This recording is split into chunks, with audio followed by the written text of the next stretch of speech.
Hello, what's up? This is Scotman back again for another top smartphones per category ulit tayo. Ito yung part 2. Kung hindi nyo pa napapanood yung part 1, yung part 1 po is top smartphones sa 8,000, tapos 10,000 and then 15,000. This one, may pahabol ako sa 15,000, yung mga hindi ko naisama last time. So, isasama ko rito at least tatlo yata. Tatlong pasok sa 15,000 and below. And then, diretso tayo sa 20,000 and then 30,000 finally. So, yun. Ito po yung part 2. So, kung gusto nyo pa ng part 3, kasi hanggang 30,000 lang muna. Ang dami pala. Ang dami ko palang pagpipilian sa hanggang 30,000. So, nawindang ako, so baka gawa ko ng part 3 kung gusto niyo lang naman. Aakyat pa tayo, pero malabo na siguro, masyado na mahal pag lumagpas sa 30,000, di ba? So ano yun? So bago tayo mag-umpisa, disclaimer muna na hindi po kumpleto ito malamang. At malamang hindi ko rin mabanggit yung iba rito ng smartphones na deserving na dapat na nandito. Kasi hindi ko rin naman lahat na pumapasok sa radar ko para sabihin na, ito, nakita ko to, ganyan. So hindi lahat. So kung sa tingin nyo, deserving na yung smartphone nyo na favorite, basta pasok sa price na sinabi ko, kung sa tingin nyo, deserving, nandito sa list, iwan nyo lang sa comment section para makita rin ng ibang mga users. Huwag nyo na akong tanongin, bakit hindi mo na-include to? Hindi ko naman po lahat ng smartphone pumapasok sa radar ko okay? Ito lang yung mga pumasok sa radar ko and tingin ko goods na goods po sila, okay? So may tiwala po kayo sa akin. Ito po yung list ko, mga recommended ko at wala pang perfect na phone wala pang perfect na phone, pero ito po yung kaya kong i-recommend sa inyo na goods, quality, overall. Pinagsama-sama na yan sa camera, performance, so on and so forth. Also, the pricing na sasabihin ko rito, ito yung sa market value na nakita ko. Possible na mas mababa yung makita, siguro baka sale yung mabibili or something, or biglang binabaan ng tindahan, ng store. So, iba na yung price. Pero ito po yung general price na nakita ko nung compare ko silang lahat. So, pagdating sa price, wag nyo na lang po sanang masyadong gawing big deal kasi syempre nagpa-fluctuate yung pricing yan sa market. So, again, ito po yung top smartphones. Ito, bonus lang po ito. Start tayo sa 15,000. Top 3 ko lang na hindi na-add last time. Hindi pumasok sa radar ko kasi sensya na or nakalimutan ko. So, ito yung top 3 ko na tingin ko dapat kasama sa 15,000 din. 15,000 and below. Okay? So, una, babasahin ko na lang. Lagi ko lang sa gilid, sa dalawang gilid. So, unang ilalagay ko sa list na to is Poco X5 Pro. Okay? Ang price nito nag-range sa 13,999. So, below 15,000 po siya. To 15,500, ito yata yung 8GB, 256GB na storage. Pero yung pinakamababa niya, yung 13,999, nasa 6GB and 128 yata or 64GB na storage. 64GB na storage, I believe. So, ito yung pinakamababa rito sa 15K. So, kaya, kung ano po yung pinakauna na binanggit ko, yung po yung pinakamababa. At kung yung pinakahuli, yun yung pinaka-the best sa category. Okay? So, ito yung pinakauna, yung Poco X5 Pro. Ang chipset nila po kasi is Qualcomm Snapdragon 7785G. Although magandang 7785G, kaso nga lang 6GB, 64GB yung base niya na naglalaro sa 14,000 pesos. Yun yung nakita kong price sa market So, kung mas mababa nyo mabibili, good for you. I'm happy for you. Huwag nyo na pong gawing big deal yung part na. Ang pinagbabasihan ko lang kasi is market. That's around possible na 6GB, 64GB lang yung 14,000 pesos niya. Android 12 po ito. So, yeah. MIUI 14 siya. 6.67 Full HD Plus in fairness at AMOLED. Okay? So, sa 14,000 pesos, AMOLED. Actually, ZAMOLED pala siya. So, Super AMOLED po ang gamit ito. 120Hz screen refresh rate. Side-mounted lang yung fingerprint niya. 108 megapixel na rear camera, 16 megapixel front, 5,000 mAh battery, 67 watts. So, yung main camera niya, 108 megapixel kaso wala yatang OIS kasi wala akong nabasa sa kanyang specs na may OIS siya. Second na medyo mas matino-tino is the Redmi Note 12T Pro. The Pro version, okay? Base price niya is 12,999, okay? Hopefully, makahanap kayo na mas mura pa dyan kasi mura na yung 12,999 sa chipset na ino-offer niya. Ang chipset nga pala niya is MediaTek Dimensity 8200. That's 4 nanometer, 8200. Tested na po yan. Solid yung chipset na yan from MediaTek. Variants niya is pwede siya mabili ng 8GB at 12GB RAM. Pili lang kayo doon. Siyempre, mas mahal yung mas malaking RAM. Ang sa storage naman niya is 128, 256, 512GB na internal storage. Okay? So, available din po siya sa Android 13, MIUI 14 po siya. 6.6 inch yung Full HD Plus. Yes, Full HD Plus po siya. Pero LCD lang po ito. Pero take note, this is 144Hz screen refresh rate. So, ang smooth noon. Super fluid. Side-mounted fingerprint, 64 megapixel rear camera. Wala rin pong OIS yan. 16 megapixel front, 5,000 mAh battery, 67 watts. Baka tanongin nyo bakit hindi ko binabanggit kung kung triple camera siya o dual camera o apat ang camera. Hindi ko na po kasi binibilang yung mabababang camera. Lalo na kung 5 megapixel to 2 megapixel lang din naman. Although, pwede naman natin i-count yung 8 megapixel. So, isip ko wag na lang banggitin. Basta yung main camera niya, 64 megapixel rear camera, wala pong OIS. Okay? 16 megapixel front, 5,080 mAh battery and 67 watts. Hopefully, mabili nyo ng mas mura. Sunod, pangatlo, ito yung last. Okay? The Redmi K60E. Solid to. Kasi same din. MediaTek Dimensity 8200 siya, 4 nanometer. Although price niya nga lang is 14,990. Yeah. May kamahalan, pero paparinig ko sa inyo bakit mas mahal siya dun sa unang dalawa. Variant niya, dalawang RAM, 8GB at 12GB na RAM, 128, 256 at 512GB naman sa internal storage. Android 12, MIUI 13, 6.67 inch po yung kanyang screen at 2K resolution. Taas na resolution nun. OLED po yun ha. 120Hz screen refresh rate. Side-mounted fingerprint niya, pero 48 megapixel po yung camera niya. Take note dito sa 48 megapixel with OIS. So may pang gaming ka na, may pang malupitan ka pang camera, pwede sa videography, kahit nagtumatakbo ka dyan, i-record mo sa video, o kaya smooth yan, stable. And then 20 megapixel sa front, 5,500 mAh sa battery, 67 watts po ang kanyang fast charging support. O diba, sulit yung pangatlo. Redmi K60E, solid yan. Ngayon, akit naman tayo, ng konti sa mahal ng konti, 20,000 and below. Okay? 20,000 and below. Sa una, yung pinakakulelat na nilagay ko, si Realme 11 Pro. Goods naman po ito, kaso nga lang, nasa 9,999 siya. So, 20k na rin siya halos. Piso na lang eh. MediaTek Dimensity 7050, 6 nanometer siya. Ang Dimensity 7050 nga po pala is yung dating Dimensity 1080. Okay? Baka ano lang kayo, sinasabay ko na lang din yung original name niya or rebranded name niya. Saan siya na kayo sa sikat ng araw nakatutok ko sa bintana eh. Pero okay lang yan. Available variant is 8GB RAM at 256GB internal storage. Okay? Android 12, Realme UI 4.0 at ang kanyang screen 6.7 inch na Full HD+, that's 1080p. AMOLED at 120Hz screen refresh rate. AMOLED naman siya actually. Under display fingerprint. Under display, sabihin nasa screen yung kanyang fingerprint. 100 megapixel yung rear camera niya with 100 megapixel 100 megapixel with OIS. Tapos 16 megapixel sa front, 5,000 mAh ang battery, 67 watts fast charging. So okay na din, di ba? Yan pa lang po yung pinakakulelat niya. Sunod, pangalawa, Honor X40 GT Racing. Ganda to. Kaso hindi ko lang masyadong makita siya sa Lazada at Shopee. Pero nakakita naman ako, luckily, iwan ko yung mga link. By the way, lahat ng binabanggit ko rito, mga unit, mga smartphones dito is, iniwan ko na din yung link sa video description para pwede nyo nang i-check sa Lazada or sa Shopee. In case lang naman na gusto nyo na siyang i-purchase or i-add to cart muna. Gusto nyo muna. Pero pwede ko nang iwan. Iniwan ko na yung mga link para hindi na kayo mahirapang maghanap ng legit na mga store. Lahat ng iwan kong link dito, mga legit naman na yan na store. Okay? So, Honor X40 GT Racing. Pinaka-base niya is 19,000. At ang pinakamahal is 21,299. Again, that's average market price. Pwede po siya bumaba, pwede tumaas or maka-avail kayo ng voucher para mas mura. Good for you, I'm happy for you. Qualcomm Snapdragon 888. Okay, itong chipset na to, bigyan ko lang kayo ng warning bago kayo ma-excite dito just in case na gusto nyo to si Honor X40 GT Racing. Maganda po ang performance niya pero medyo prone siya sa overheating once na nag-gaming kayo. Isinagad nyo yung setting sa Ultra. So, this is gaming smartphone, gaming performer, kaso nga lang medyo lapitin sa overheating. Ay, sorry.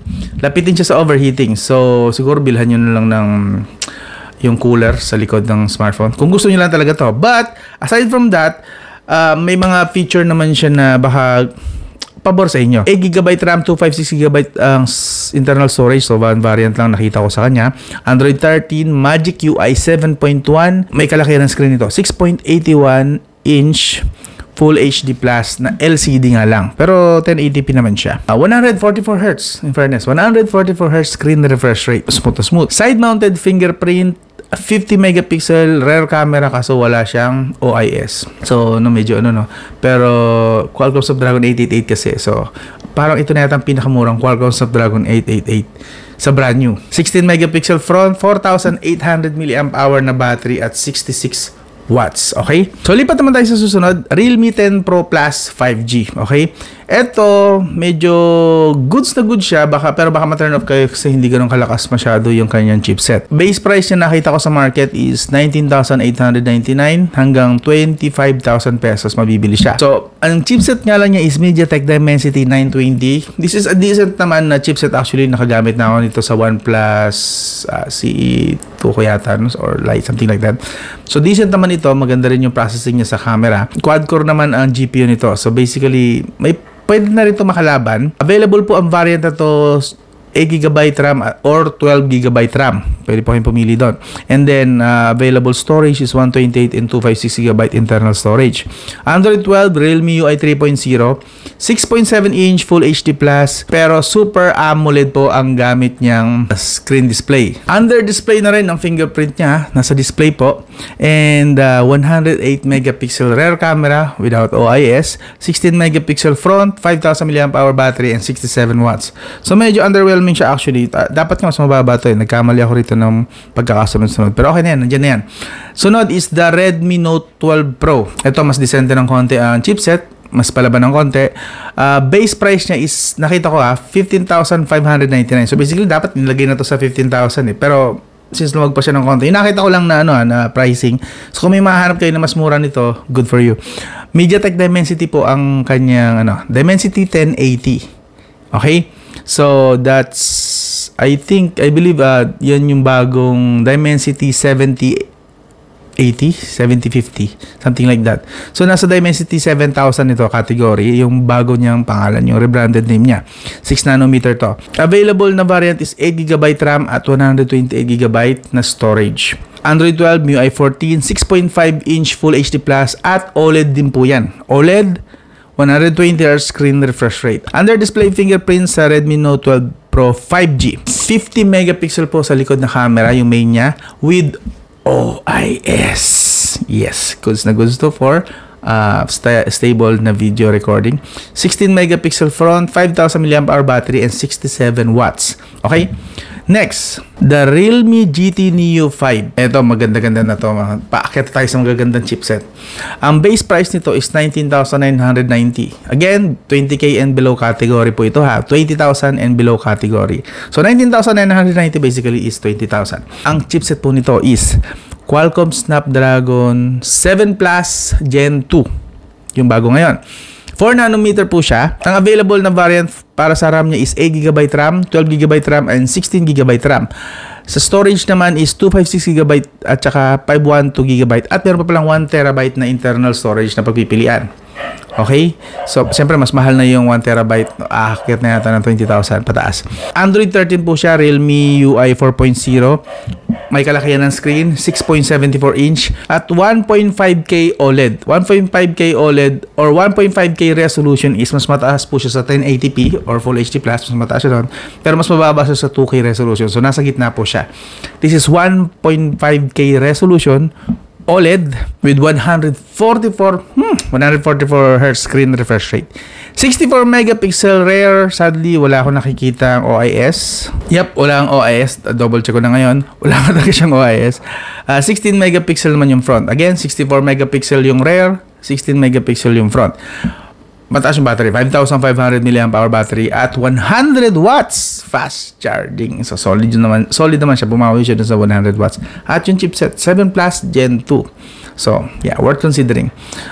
Next, mas maganda-ganda ang pricing nitong isang to. Xiaomi Redmi Note 12 Turbo, yung binanggit ko kanina. Na ang base price niya, nakita ko, pinakamababang price niya sa market is 15,890. Okay? 15,890, akit siya hanggang 21,000 pesos. Depende sa variant na mabibili mo. Qualcomm Snapdragon 7 Plus Gen 2 rin po siya. Ang variant ng RAM niya is 8GB RAM, 12GB RAM at 16GB RAM. Sa internal storage is 256GB, 512GB at 1TB na internal storage. Android 13, MIUI 14, 6.67-inch Full HD Plus OLED. Take note, OLED yan. 120Hz screen refresh rate.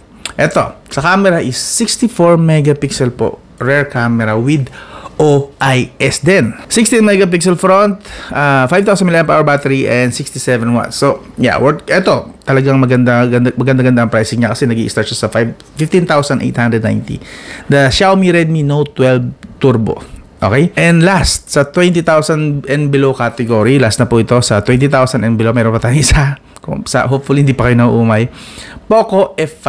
Yes! Kasali si Poco F5 dito. Siyempre, ang ganda kaya ng chipset nito din. Base price sa market na nakita ko, 16,990. Up to 20,099 yung pinaka-highest na variant niya. Qualcomm Snapdragon 7 Plus Gen 2 rin. Dalawa ang variant ng RAM, either 8GB RAM mabili nyo or 12GB na RAM. So, pero ang storage niya isa lang yata. 256GB internal storage lang na variant. So, dalawa lang yan. So, either 16,990 or 20,099. Yung mga pagpipilian, at least, yung nakita ko sa market.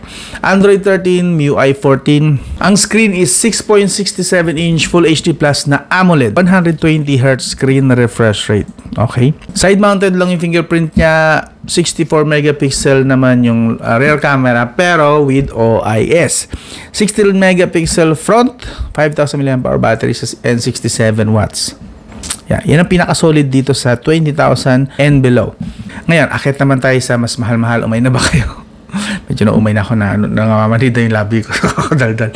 So, sa price naman tayo category na 30,000 pesos and below. So, kung may mga dinero kayo dyan na mas mataas-taas ng konti sa 20,000, baka worth it sa attention nyo to. Okay?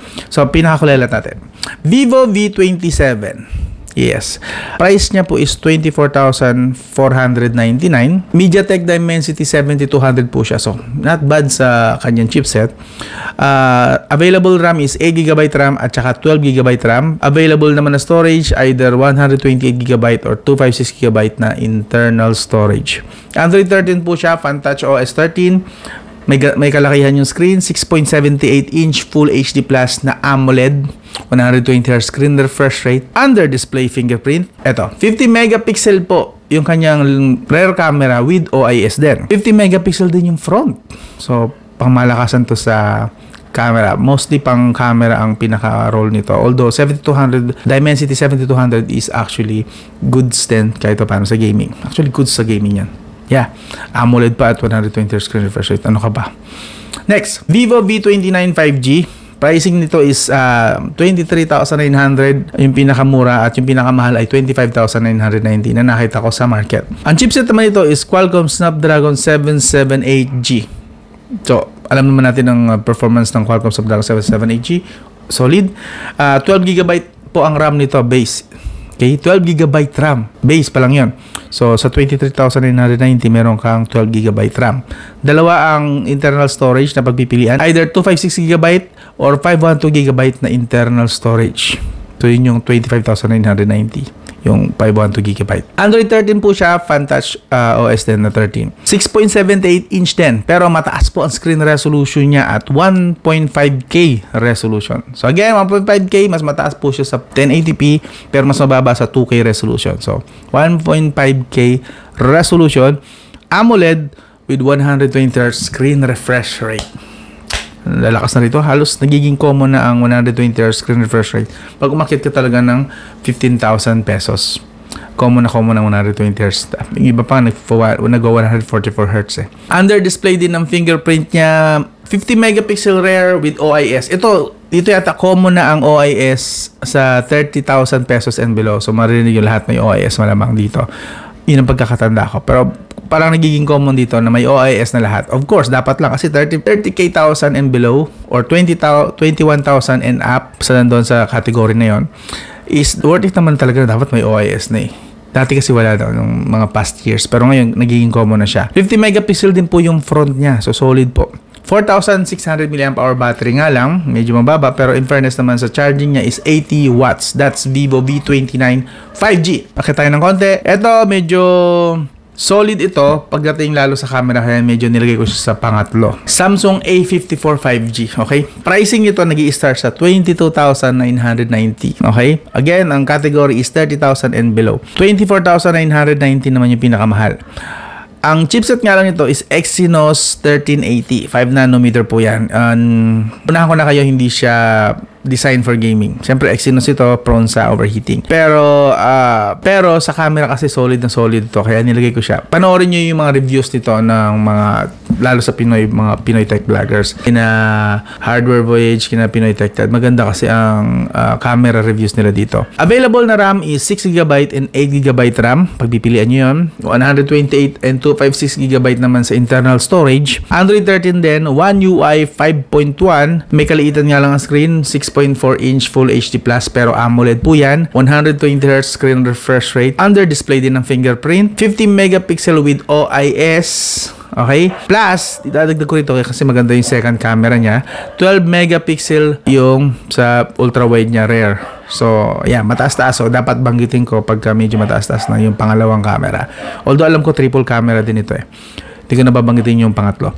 32 megapixel front, 5,000 mAh battery, 25 watts nga lang yung kanyang fast charging. So pinaka-solid ko rito kaya kasi tested ang kanyang camera dito, solid. Halos hindi na lumalayo sa flagship na S23 series.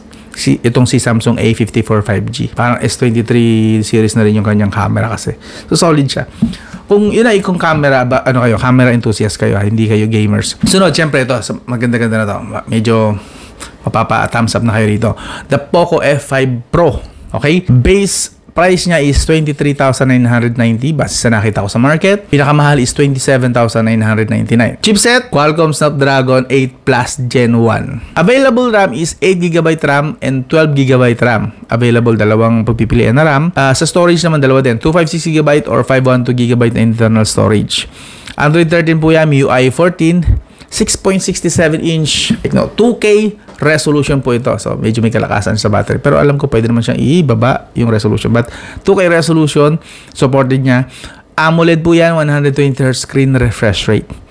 Under display fingerprint, of course. 64 megapixel yung rear camera niya, yung main camera niya with OIS. Okay? 16 megapixel din yung front. 5,160 mAh naman yung battery at 67 watts yung charging. Not bad sa 67 watts. Okay na rin yan. Mabilis na rin po yan. Then, lipat naman tayo sa Realme GT Neo 5. Base price niya is 22,990. Ang pinakamahal is 25,590 yung nahanap ko. Ang chipset din po niya, Qualcomm Snapdragon 8 Plus Gen 1. So, sa mga familiar dyan sa 8 Plus Gen 1, alam nyo na solid ito. Actually, 8 Plus Gen 1 is very much sufficient na sa mga gaming ngayon.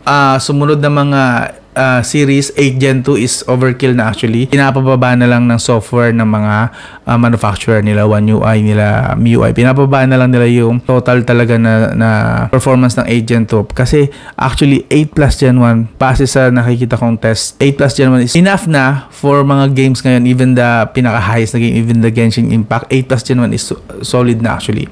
Provided na maganda yung cooling system ng isang smartphone. Available na RAM, tatlo. Actually, pagpipilian nyo, 8GB, 12GB, and 16GB na RAM. Isa lang sa storage, 256GB na internal storage. Android 13, Realme UI 4.0. Maganda ang screen niya. At 6.74-inch, 1.5K resolution. So, mataas. AMOLED po yan ha. At syempre, 144Hz screen refresh rate. Yum. Sa 144Hz screen refresh rate.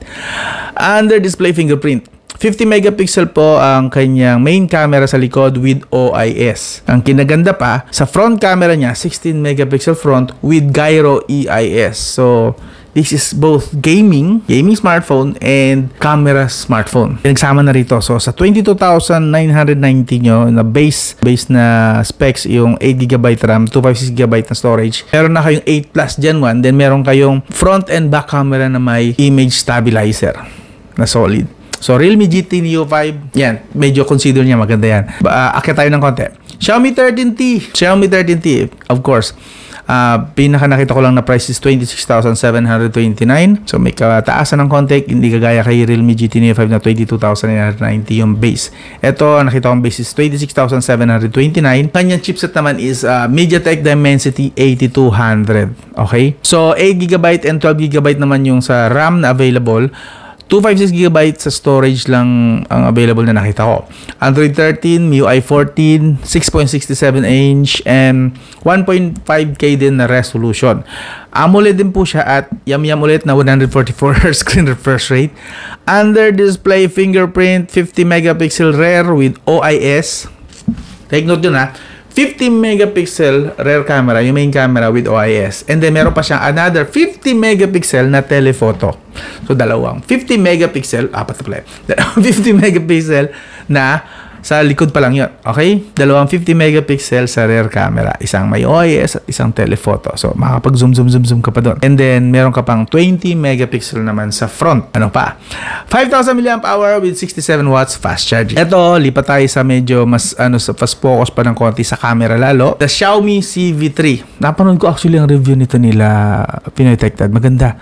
Camera, yes. Base price niya, magandang base price niya is 21,000. Again, 21,600 pesos. Ang pinakamahal na nakita ko is 25,599. 16GB na yata yung RAM na yun, yung mahal na yun. MediaTek Dimensity 8200 Ultra. That's the Ultra version, 4nm. Available na RAM na available pag pipilian nyo is either 12GB RAM or 16GB RAM. So, yung 12GB RAM, 21,600 pesos na agad. 21,600, meron ka ng 12GB RAM. Makapili pa kaya kayo na maayos sa listahan ko na to. Sa storage naman, 256GB, 512GB at 1TB sa internal storage. Okay? Android 13, syempre, MIUI 14 po yan. Medyo may kaliitan na ng konti ang screen. 6.55 inch lang siya. Full HD+, AMOLED at 120Hz screen refresh rate. Okay? Under display fingerprint, of course. Common na yan dito. Sa camera is 50 megapixel rear with OIS. Okay? So, isa lang pong 50 megapixel niya sa likod with OIS. Pero sa harap, pag humarap na, dalawang 32 megapixel naman. Okay? Isang wide at isang ultra wide sa front.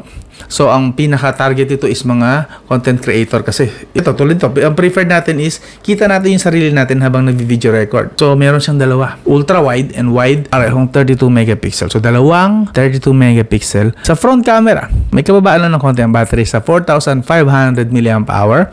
67 watts pa rin naman ng charging. Pero okay na din yan. And then, lipat tayo sa ibang brand. Maganda-ganda rin to. OnePlus Nord 3 5G. Okay? Medyo may kamahalan ng price ito. Nasa 29,990. So, basically, 30,000 pesos. Nasa category naman tayo ng 30,000 and below, di ba? So, 29,990 pesos. MediaTek Dimensity 9,000 nga lang yung kanyang chipset. Ang pagkakatanda ko, si Dimensity 9,000 yata ay ang kauna-unahang may support for ray tracing. Although, yeah, gimmick pa rin naman ng ray tracing kasi wala namang Android smartphone or Android games ngayon na merong support for ray tracing. Meron na ba? Wala akong alam din eh. Pero kung meron, pasabi na lang sa comment section. No? So, yun. OnePlus Nord 3 5G po yan. Available RAM, 8GB, 16GB RAM. Storage naman is 128GB and 256GB na internal storage. Android 13, Oxygen OS 13.1 pa siya.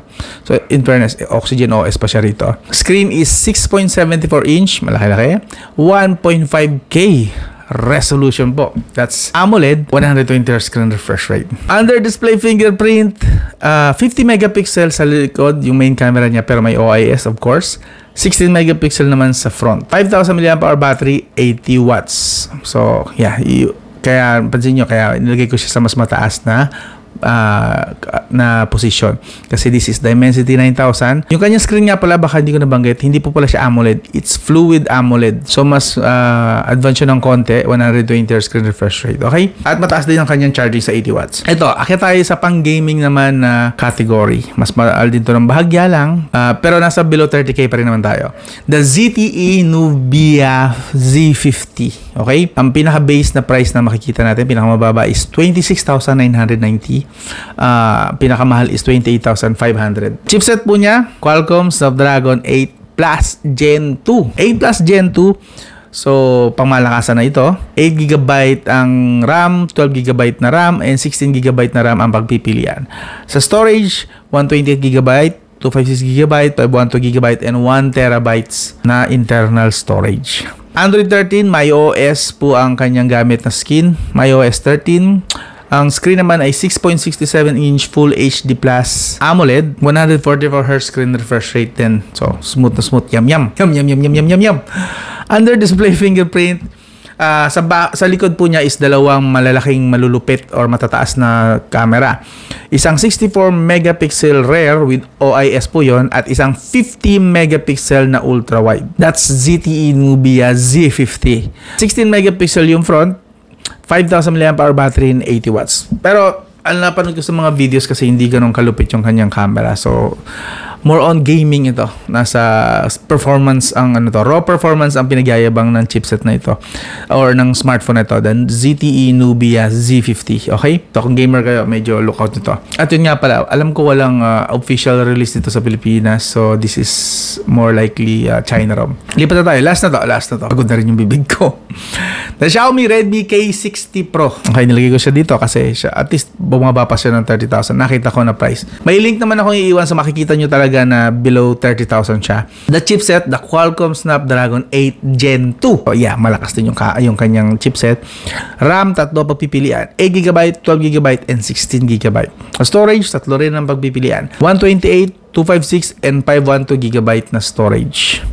Android 13, MIUI 14, 6.67 inch. At ang taas ng resolution nito. 2K resolution OLED. 120Hz screen refresh rate, syempre under display fingerprint. Main camera sa likod ay 54 megapixel with OIS, of course. 16 megapixel sa front at 5,000 mAh battery. 120 watts nga lang yung fast charging niya. So ito na yata pinakamabilis dito sa buong list na to. 120 watts fast charging. Alam ko kaya niyang i-full charge ang phone wala pang 30 minutes. Tama ba? Yeah. Basta yun yung medyo malabo na yung pagkakalala ko. Iwan nyo lang sa comment section kung tama o hindi. So yun. Quick recap lang kung ano yung mga nasa 30,000 and below. Unang-una, pinakakulelat is si Vivo V27 at 24,499. Si Vivo V29 5G naman at 23,990. Si Samsung A54 5G 22,990. Si Poco F5 Pro sa 23,990. Si Realme GT Neo sa 22,990. Ito yung pinakamaganda, pinakagusto ko rito. Si Xiaomi 13T 26,729. Si Xiaomi CV3 at 21,600 pesos. Si OnePlus Nord 3 5G at 29,990. Si ZTE Nubia Z50, the gaming phone, 26,990. At finally, si Xiaomi Redmi K60 Pro at 29,990. So, naumay ba kayo? Ako medyo naumay ako. Dami. Pero nakapili ba kayo? Kasi ang gaganda ng mga nila, mga features nila at hindi rin na mapipitsugin. So, hopefully may napili kayo and kahit paano. May nagustuhan kayo rito sa recommendations ko, okay? Again, wala pong perfect phone. Lahat yan may magaganda rito pero yung ibang feature mas maganda dun sa kabila and so on and so forth. May combination na mas maganda sila doon and so yan, mga ganon.